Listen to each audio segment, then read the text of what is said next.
Hey everyone, Token Dave over here, the dorky token black guy that's just trying to get by. And welcome to another edition of the Street Fighter Flashback. In celebration of the 30th anniversary of Street Fighter, I'm taking it upon myself to share my memories of playing the games in the arcade or in the home console at that period of time, and as well as share my thoughts and feelings on other Street Fighter related media. You know what's a good movie? The Bourne Ultimatum and everything. The Bourne Ultimatum is actually one of the best espionage movies, and as well as, to me, in my personal opinion, one of the best movies that closes a trilogy. Usually a trilogy is the third movie, usually the weakest. Not here and everything, you know. One thing that stands out about the Bourne Ultimatum are the fight sequences. And in actuality, the Bourne Ultimatum has one of my favorite fighting sequences of all time and everything. You know, I'm hoping it makes a top 10 list that I sit down and think about in the near future. But without a shadow of a doubt, the best fighting sequence of that movie happened, I keep forgetting if they were where in the Middle East they were, but basically it happened when Jason Bourne was like running through the streets of a city and everything, and he's fighting somebody in an apartment and everything. And, you know, this was like the one time shaky cam was effectively used. The person he was fighting actually is a stunt person and an actor named Joey Asua. And or Ansua and everything. Well, anyway, you know, and not only was that one of the best fight sequences, this was my introduction to this particular person. A very accomplished martial artist from England and everything. Well, who resides in England. And, you know, he took it upon himself to basically, the Bourne Ultimatum actually opened his door to tackle a passion project he wanted to do for a long time. And that became a YouTube short known as the Street Fighter Legacy. And Street Fighter Legacy got such hype. Don't know why. I mean, it was good, but like I didn't feel like, you know, it was a good opening platform. But what the hell, it worked. And basically, Capcom loved it so much that they offered Joey, you know, the chance to do his own Street Fighter series or movie, depending on what you want to call it. And thus we have the final video of the Street Fighter Flashback, where I will be talking about Street Fighter Assassin's Fist. Alright? So, Street Fighter Assassin's Fist is basically, you know, a live adaptation of basically in the Street Fighter saga. And this one focuses more on, you know, the final days of Ryu and Ken's training as they reach the advanced levels and start learning about the ways of the Hadou, right? Through their martial arts style known as Ansasken, which translates to Assassin's Fist. However, there are deep underlying secrets of the martial arts style, and there is, like, you know, a major tragedy that occurs when basically, you know, we discover that this martial arts style was rooted in assassination, and there are some old texts that one practitioner takes to heart while another practitioner basically tries to modernize and everything. So here we learn the coming of age story and the history of Ryu and Ken, as well as the history of Ansasken. Guys, we can't front. Every live edition, we're talking about the 1994 movie, and The Legend of Chun-Li sucked hard balls. They were just bad and everything, you know. So naturally, people were very hesitant about this.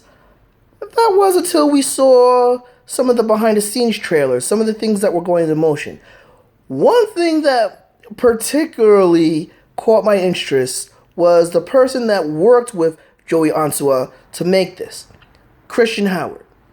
Christian Howard is a co-producer of Assassin's Fist, and he plays Ken in this. And if you guys remember, basically, my immediate reaction to Last Jedi, my bro Isao actually said the thing that I thought about. this guy does look like Ken. And he was right and everything. But needless to say, some behind the scenes leaked footage and everything stirred the interest. But the thing was, we got burnt so many times with live action, so we were expecting very little. Top it off, this was a web series. So, well, it started off as a web series. So basically, I figured, don't have to pay any money for it. Might as well watch this. Holy crap. Wow. See, this is what Street Fighter Assassin's Fist is what happens when you actually give the property to a fan that knows and respects the material and does as much as possible to live up to it. Guys, I'm going to be flat out honest. If you're a fan of the Street Fighter series, this should have knocked your socks off. If you are not a fan of the Street Fighter series, but want to understand what the hype is all about, buy the DVD or Blu-ray and everything. So what makes it so good? Well, let's start off with the simple thing. How well it adapts what happens in the game canon to adapting this into a new medium. And this is, without a shout of the doubt, the best adaptation of them all. And yes, I am including that with the Street Fighter 2 animated movie or anime. You know, this series and this movie, what it does to, like, you know, basically allow you have the feel of Street Fighter, especially, like, you know, the early stages of Ryu and Ken's training, is magnificent. You know, you really, like, fans of Street Fighter Zero and everything at the beginning, or fans of, you know, the very first Street Fighter game, will love how they really, really respect the look of the characters and the portrayal of the characters. And speaking about the portrayal of the characters, I'm going to flat out say that basically the performances in this movie or web series are highly underrated because everyone brought their A game in here. You know, like I said, Christian Howard looked a lot like Ken, you know, and he acted like Ken. This is the Ken that everyone knows and loves. You know, the fiery, reckless, impulsive one that is, like, you know, tends to be a little flashy and everything and is for the thrill of it, but at the same time, you know, he does know when to, like, you know, be disciplined and be mature. Maybe not as much as, like, you know, his partner and fellow student do, but he has that propensity of being mature and everything. Michael Moe as Ryu and everything. Michael Moe as Ryu does his job, you know. You really get the feel that basically, you know, Ryu is, like, more of an introvert, more so, and basically how well it bounced off of Ken's personality is done effectively. Hell, you know, these two in the opening sequence, when you see them talking with each other, you really feel that bond and that chemistry, you know, between Michael Moe and Christian Howard, you know. In addition, you know, you have other great performances with basically, you know, Todo Igawa and everything, whom I remember from Last Samurai and everything, while a very powerful role and everything. And his portrayal of Gotetsu and everything really brings Gotetsu more into life and everything. In fact, this Gotetsu is actually more modeled around the Gotetsu that we saw in Street Fighter Zero Generations, as opposed to the ending that we saw of Gotetsu in Street Fighter Zero, the first game. But of all the performances, the show stealer of them all is Akira Toriyama's portrayal of Goken. You guys are wondering why I've been putting Goken, like, really high on my list, you know, with only a one series game performance. It is because of Akira's portrayal of Goken. Akira is Goken to me. When I think of a sensei, a martial arts master and everything, I cannot think of anyone else that pulls it off better than Goken. In fact, I actually had a Kung Fu Sifu, right? Now, despite being under his tutelage for only a couple of months, I still refer to him as Shefu because he encompassed all of that. He encompassed the knowledge, the wisdom, yet you could tell that, he will just go into battle with his students or against his students in a heartbeat and has this real light-sidedness of him, but also balances that with his stern attitude and trying to discipline and mold his students. Plus, when we start learning about the history and the backstory of the tragedy of what Goken goes through while he was training and towards the end of it, Akira really, really brings that to life, and you see such a range of emotion in here. By the way, let's talk about the moves. A lot of the movements and the choreography is amazing in this.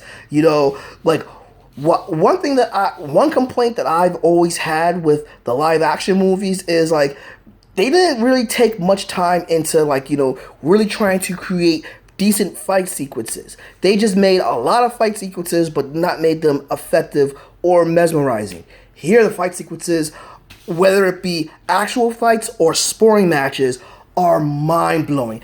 And the way they utilize the moves that you see in the game is just astounding. While you do notice some of the wire work, some of the ways they pull up the moves, especially Christian Howard's, the way he does the Tatsumaki Senbukyaku, the Hurricane Kick, is breathtaking. How they did this, I'm amazed with, Do I have any complaints about this? Yeah, and they're kind of nitpicks, but I'll go into them. The major complaint that I have has to do with Michael Mo's portrayal of Ryu. Michael Mo is definitely the weakest actor out of everyone here, especially having such screen time and everything. But, that's just that. And why was he chosen? I could tell that he was chosen for his martial arts prowess. However, and before I go into that, I will say this, his English was a little too good, When I think Ryu, I think a Japanese native whose English is not that great, but better than most and everything. Here, his English was flawless, and you could tell that he was born in America.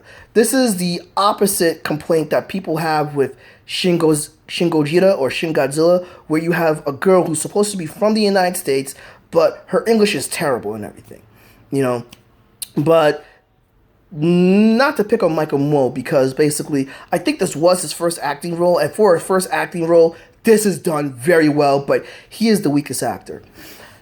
Another thing that I noticed is now this is probably the martial artist in me, but when they're having some of the training montages Ryu and Ken does, when they're displaying their kicks, predominantly their jumping kicks and everything, they look like Taekwondo stylists and everything. And they're supposed to be studying on Saskin, which is rooted in a karate style. From my research from a few years ago, from what I gathered, Saskin was supposed to be a combination of Kyokushin Karate with Goju-ryu and Kempo. But I could be wrong about that. Oh, and some form of Shorin-ryu and everything. But those are just those are just nitpicks about this. What we have is the best adaptation from anything Street Fighter related, excellent characters, excellent portrayals, and excellent performances. You really got an understanding and a feel for the universe, excellent fight sequences, excellent special effects. Guys, I could talk about this till I'm blue in the face, so I think I could predict, but Street Fighter Assassin's Fist is amazeballs. Do you guys agree? Do you guys disagree? Drop me a comment below. Give me a like. Follow me on Facebook at Token Dave or Twitter at TokenDave80. Subscribe and ring that bell so you know when a new video loads. I want to thank you guys for tolerating me for these past few months, but I just needed to get this out, and I want to save the very best for last. So I hope you guys enjoyed the Street Fighter Flashback. Later, guys.